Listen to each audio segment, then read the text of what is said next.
Hi friends, welcome to my channel. இன்றைக்கி முடக்கத்தான் கீரை கூட்டு தான் செய்ய போகிறோம். எப்படி செய்யலான்னு பார்க்கலாம் வாங்க வீடியோக்குள்ளே. இதுக்கு முன்னாடி என்னுடைய சேனலை நீங்கள் இப்போ தான் முதல் தடவை பார்க்குறேன்னா மறக்காமல் சப்ஸ்கிரைப் பண்ணிக்கோங்க. நான் ஒரே ஒரு வெங்காயம், ஒரு தக்காளி சின்னதாக, ஒரு 10 பல் பூண்டு தட்டி வச்சுருக்கேன், கொஞ்சம் கருவேப்பிலை. முடக்கத்தான் கீரை நல்லா தண்ணியில் அலசிட்டு நல்லா பொடிசாக கட் பண்ணி நல்லா 2-3 தடவை வாஷ் பண்ணி ஒரு கிணத்துல எடுத்து வச்சுருக்கேன்.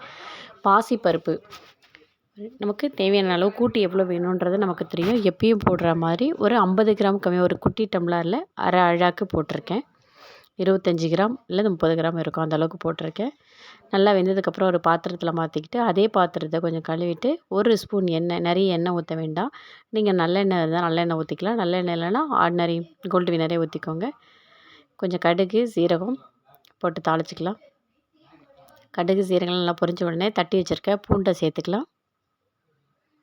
பூண்டு கொஞ்சம் நல்லா வதங்கட்டும். பூண்டு ஓரளவுக்கு வதங்கினதுக்கப்புறம் நம்ம நறுக்கி வச்சுருக்க வெங்காயத்தை சேர்த்துக்கலாம். இந்த கூட்டு உடம்புக்கு ரொம்ப நல்லது. கொஞ்சம் லைட்டாக கசக்கிற மாதிரி தெரியும், லேசாக சிறுங்கசப்பாக இருக்கும். இருந்தாலும் நம்ம அட்ஜஸ்ட் பண்ணி ரசம் சாதத்துக்கு, சாம்பார் சாதம் தொட்டு சாப்பிட்டா ரொம்ப நல்லாயிருக்கும். வெங்காயம் ஓரளவுக்கு நல்லா கோல்டன் ப்ரௌன் வதங்கினா போதும், ரொம்ப கருக வேண்டாம். தேவையான அளவு உப்பு சேர்த்துக்கலாம். பெருங்காயப்பொடி ஒரு 1/4 டீஸ்பூன்.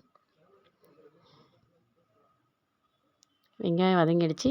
நறுக்கி வச்சுருக்க தக்காளி இதோட சேர்த்துக்கலாம்.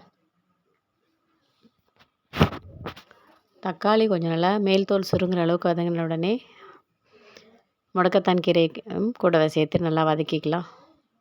நான் இந்த கூட்டுக்கு மிளகாய் பொடி, மிளகாத்தூள், மிளகாய் எதுவுமே வரமிளகாய் போடல, பச்சை மிளகாய், மிளகாத்தூள் எதுவுமே சேர்க்கலைங்க.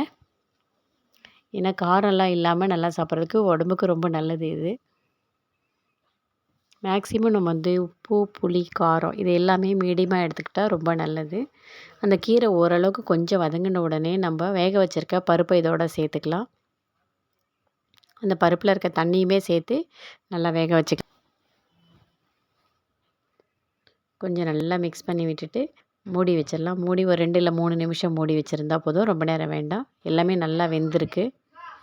இப்போ ஓப்பன் பண்ணி பார்க்கலாம்.